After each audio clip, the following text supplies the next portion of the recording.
नमस्कार दोस्तों, स्वागत है आप सभी का दोस्तों।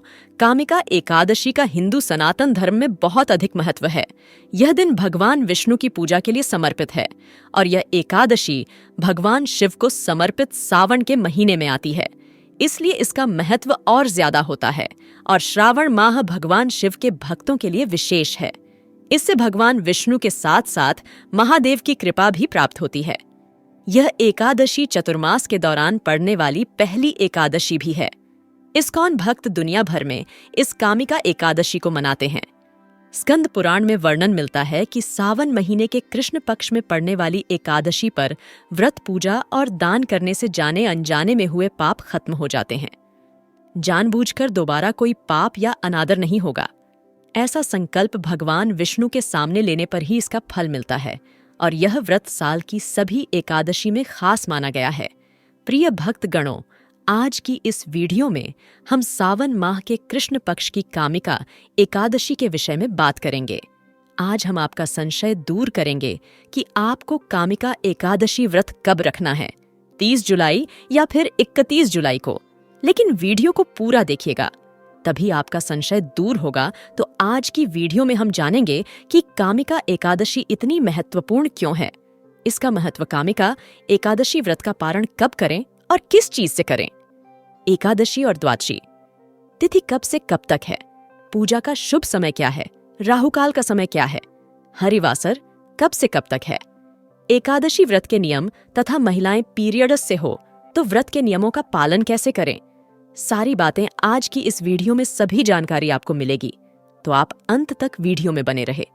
आइए दोस्तों, सबसे पहले जानते हैं कामिका एकादशी के शुभ मुहूर्त के बारे में। इस बार एकादशी की तिथि प्रारंभ होगी 30 जुलाई मंगलवार की शाम 4:46 से और समाप्त होगी 31 जुलाई बुधवार की दोपहर 3:55 पर, क्योंकि मंगलवार के दिन सुबह सूर्योदय से लेकर दोपहर तक दशमी तिथि रहने वाली है, इसलिए दशमी तिथि के नियमों का पालन मंगलवार को करके 31 जुलाई बुधवार को कामिका एकादशी का व्रत रखा जाएगा। सभी वैष्णव जन या गृहस्थ जन इसी दिन उपवास रखेंगे। एकादशी से एक दिन पहले नियमों का पालन करते हुए तुलसी पत्र या तुलसी जी की मंजरी तोड़कर रख लेनी चाहिए, क्योंकि एकादशी के दिन तुलसी पत्र तोड़ना पाप माना जाता है। 31 जुलाई बुधवार को सूर्योदय होगा, सुबह 6:01 सूर्यास्त होगा, शाम 7:05 पर ब्रह्म मुहूर्त सुबह 4:24 से 5:12 तक रहेगा। अमृतकाल सुबह 7:02 से 8:30 तक रहेगा। तो सुबह की पूजा आप ब्रह्म मुहूर्त या अमृतकाल में कर सकते हैं, जो कि पूजा करने के लिए शुभ मुहूर्त रहेंगे। और इस दिन राहुकाल दोपहर 12 बजे से 1:30 तक रहेगा। इस बार एकादशी का व्रत ध्रुव योग में रखा जाएगा और ध्रुव योग दोपहर में 2:13 पर समाप्त होगा। किसी भी शुभ काम को शुभ योग में किया जाए तो उसमें सफलता अवश्य मिलती है। द्वादशी तिथि प्रारंभ होगी 31 जुलाई बुधवार को दोपहर 3:56 से और समाप्त होगी 1 अगस्त गुरुवार की दोपहर 3:39 से पर एकादशी का पारण अगले दिन द्वादशी तिथि को सूर्योदय के बाद और हरिवासर का समय बीतने के बाद किया जाता है। 1 अगस्त गुरुवार को द्वादशी तिथि रहेगी और इस दिन सूर्योदय होगा सुबह 6:01 पर, सूर्यास्त शाम 7:04 पर होगा।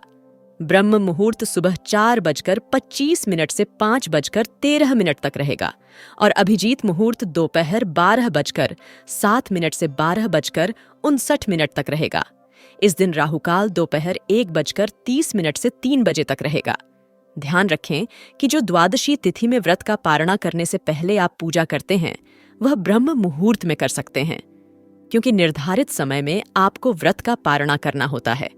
31 जुलाई बुधवार को रात 9 बजे तक हरिवासर का समय समाप्त हो जाएगा। मान्यताओं के अनुसार यदि हरिवासर के समय भगवान विष्णु के मंत्रों का जाप किया जाए या भगवान का ध्यान किया जाए तो उससे भगवान श्री हरि अत्यंत प्रसन्न हो जाते हैं। व्रत पारण रहेगा 1 अगस्त गुरुवार को सुबह 6:01 से 9:50 तक। इसी शुभ मुहूर्त में आप एकादशी का उपवास खोल सकते हैं। उपवास खोलने से पहले भगवान विष्णु को फल मिठाई और या फिर हलवे का भोग लगाएं। शुद्ध सात्विक घी से बने भोजन का भोग आप लगा सकते हैं। तुलसी पत्र साथ में जरूर रखें और उसी को प्रसाद रूप में ग्रहण करके आप व्रत का पारणा कर सकते हैं। इस बार गुरुवार के दिन व्रत का पारणा किया जाएगा। ऐसे में हो सकता है कि आपने गुरुवार का उपवास भी रखना हो। यदि आप दोनों ही व्रत रखना चाहते हैं तो आप एकादशी व्रत का पारणा गुरुवार को पहले करें। तुलसी पत्र जल पंचामृत या केवल फलों से फलों के जूस से आपको व्रत का पारणा करना चाहिए और उसके बाद अगली व्रत की पूजा करके आपको दूसरे व्रत के नियमों का पालन प्रारंभ करना चाहिए। आइए अब जानते हैं कामिका एकादशी की पौराणिक कथा के बारे में। एक बार एक जमींदार का ब्राह्मण से झगड़ा हो गया और संयोगवश जमींदार ने उसकी हत्या कर दी। तब उन्हें पश्चाताप हुआ और वे उनके अंतिम संस्कार में शामिल होना चाहते थे, लेकिन ग्रामीणों ने उनके अनुरोध को अस्वीकार कर दिया। बाद में वह एक ब्राह्मण की हत्या से प्राप्त पाप से छुटकारा पाने के लिए एक आर्ष के पास गया। आर्ष ने उसे कामिका का एकादशी पर व्रत रखने और भगवान विष्णु की पूजा करने की सलाह दी। उस रात भगवान उसके सपने में आए और उसे उसके पापों से छुटकारा दिलाया। पौराणिक कथा के अनुसार धर्मराज युधिष्ठिर ने महाभारत काल के समय भगवान श्री कृष्ण से कहा कि हे प्रभु, कृपा करके मुझे कामिका एकादशी का महत्व और उसका वर्णन सुनाइए। भगवान श्री कृष्ण ने कहा कि हे धर्मराज, इस एकादशी व्रत की कथा स्वयं ब्रह्म जी ने देवर्षि नारद को सुनाई थी, अतः मैं भी तुम्हें वही सुनाता हूँ। ब्रह्मा जी से एक बार नारद जी ने कामिका एकादशी की कथा सुनने की इच्छा प्रकट की। ब्रह्मा जी ने कहा, हे नारद, कामिका एकादशी व्रत की कथा सुनने मात्र से वाजपेयी यज्ञ का फल मिलता है। जो भी इस दिन व्रत करता है या इस तिथि पर शत शत और गदाधारी भगवान विष्णु का पूजन करता है, उसे पुण्य की प्राप्ति अवश्य ही होती है। इतना ही नहीं, गंगा, काशी, नैमिषारण्य और पुष्कर जैसे तीर्थों में स्नान करने से किसी व्यक्ति को जो फल मिलता है, वही भगवान विष्णु की पूजा करने से भी मिल जाता है। जिन लोगों को पापों से डर लगता है, ऐसे व्यक्तियों को कामिका एकादशी का व्रत अवश्य करना चाहिए।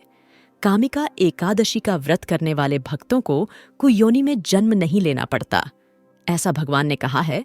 जो भी मनुष्य सच्चे मन से श्रद्धा भक्ति से आज के दिन भगवान विष्णु को तुलसी पत्र अर्पित करते हैं, उन्हें भी कामिका एकादशी के दिन पुण्य फलों की प्राप्ति होती है। आइए अब जानते हैं इस दिन हमें क्या करना चाहिए और क्या नहीं। हमें इस दिन किन नियमों का पालन करना चाहिए और इसके महत्व के बारे में चलिए शुरू करते हैं। भक्तगणों, वैसे तो पूरे वर्ष में 24 एकादशी आती है, लेकिन जिस वर्ष अधिक मास आता है, पुरुषोत्तम मास आता है, उस साल 2 अधिक एकादशी होती है, यानी कुल मिलाकर के उस साल 26 एकादशी होती है। प्रत्येक एकादशियों का भिन्न भिन्न महत्व हमारे धर्म ग्रंथों तथा पुराणों में बताया हुआ है। कृष्ण पक्ष में आने वाली एकादशी में व्रत करने से पूर्वजों और पितरों का आशीर्वाद प्राप्त होता है। वंश की वृद्धि के साथ संतान सुख की प्राप्ति भी होती है। इसी प्रकार शुक्ल पक्ष को पड़ने वाली एकादशी को व्रत करने से पितृमातृका एवं मातृका को प्रसन्नता होती है और उन्हें मुक्ति मिलती है। पुराणों के अनुसार जो व्यक्ति एकादशी व्रत करता रहता है, वह जीवन में कभी भी संकटों से नहीं घिरता और उसके जीवन में धन और समृद्धि बनी रहती है। एकादशी व्रत के दिन चावल नहीं खाना चाहिए। इस दिन चावल को जीव के बराबर मानते हैं, क्योंकि शास्त्रों में धार्मिक मान्यता के अनुसार ऐसा माना जाता है कि एक बार महर्षि मेधा ने यज्ञ में आए हुए एक भिक्षु का अपमान किया था, जिसके कारण माँ दुर्गा नाराज हो गई और माँ दुर्गा को मनाने के लिए महर्षि मेधा ने अपना शरीर त्याग दिया, जमीन में धंस गया। इससे माँ दुर्गा प्रसन्न हो गई और महर्षि को आशीर्वाद दिया कि उनके अंग भविष्य में अन्न के रूप में उगेगी। इस कारण एकादशी के दिन अन्न, चावल और जौ उगा। उस दिन एकादशी तिथि थी, इसलिए चावल को जीव माना गया। यही वजह है कि एकादशी के दिन चावल नहीं खाना चाहिए। दोस्तों, एकादशी के दिन दान करना अच्छा माना गया है। व्रती व्यक्ति को इस दिन सामर्थ्य के अनुसार वस्त्र, जल, आभूषण, आसन, पंखा और फल इत्यादि का दान करना चाहिए। मान्यता है कि इस दिन जल से भरे कलश का दान करने से बहुत अधिक पुण्य प्राप्त होता है, लेकिन इस दिन चावल और आटे को दान करना इस दिन निषेध है। ये दोनों चावल और आटा अगले दिन द्वादशी के दिन दान करना चाहिए, जो भक्त जन, माताएं, बहनें एकादशी का व्रत करते हैं। उनको दशमी तिथि से लेकर के द्वादशी तक कुछ महत्वपूर्ण नियमों का पालन अनिवार्य रूप से करना चाहिए। दशमी के दिन शुद्ध और सात्विक भोजन करें। दशमी के दिन चावल शहद, लहसुन प्याज, मांस मदिरा मसूर की दाल, कटहल की सब्जी का उपयोग भोजन के रूप में नहीं करना चाहिए। दशमी के दिन पराये अन्न अर्थात दूसरे के घर का भोजन नहीं करना चाहिए। ब्रह्मचर्य व्रत का पालन करें। एकादशी के दिन सुबह जल्दी उठ करके स्नान करके पूजा अर्चना करके एकादशी व्रत का संकल्प धारण करें। पद्म पुराण के अध्याय 64 में श्लोक नंबर 35 में लिखा हुआ है, हे कमल नयन भगवान, अच्छे एकादशी के दिन निराहार रह करके दूसरे दिन ही भोजन करूंगा। एकादशी के दिन संकल्प आपको धारण करना चाहिए। एकादशी के दिन सुबह सूर्य भगवान को जल अर्पण करें, माता पिता को प्रणाम करें, तुलसी जी का पूजन करें, गौ माता का पूजन करें। एकादशी के दिन अन्न नहीं खाना चाहिए, केवल फलाहार करना चाहिए। सर्वोत्तम फलाहार गाय का दूध एवं फल माना गया है। झूठ ना बोले, क्रोध ना करें, लड़ाई झगड़ा एवं वाद विवाद बिल्कुल ना करें। ब्रह्मचर्य का पालन करना चाहिए। दाढ़ी कटिंग या शेव नहीं करवाए। शरीर के अंग के कोई भी बाल काटना या कटवाना वर्जित माना जाता है। नाखून नहीं काटना चाहिए। किसी भी प्राणी का, किसी भी मनुष्य का, किसी भी जीव का अपमान या अनादर ना करें। दिन में सोना नहीं चाहिए। रात्रि में जागरण करें। पूजन पाठ करके ब्राह्मण देवता के मुख से ही एकादशी व्रत कथा का श्रवण आपको करना चाहिए। कथा सुनने के बाद ब्राह्मण देवता को यथाशक्ति दक्षिणा अवश्य प्रदान करें और अगले दिन शुभ मुहूर्त में ही एकादशी व्रत का पारण आपको करना चाहिए। पारणा का अर्थ होता है व्रत खोलना या व्रत का समापन करना। एकादशी के दिन आप चाय कॉफी पी सकते हैं, कोई दोष नहीं लगेगा, लेकिन ध्यान रखें आपको इस दिन फलाहार में हल्दी का उपयोग नहीं करना चाहिए। एकादशी के दिन पान नहीं खाना चाहिए। एकादशी के दिन कोई भी अभश भक्षण जैसे लहसुन प्याज मांस मदिरा का उपयोग नहीं करना चाहिए। एकादशी के दिन घर में चावल का उपयोग नहीं करना चाहिए। चावल बनाना भी नहीं चाहिए और चावल खाना भी नहीं चाहिए, और चावल इस दिन पूजा में भी उपयोग नहीं करना चाहिए।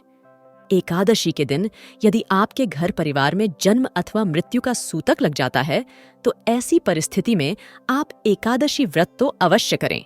सभी नियमों का भी पालन करें, लेकिन आपको भगवान का स्पर्श या पूजन अर्चन नहीं करना चाहिए। अगले दिन जब आप व्रत का पारणा करते हैं तो सूतक की अवस्था में जल या तुलसी पत्र या फल या फलाहारी वस्तु से व्रत का पारणा कर सकते हैं।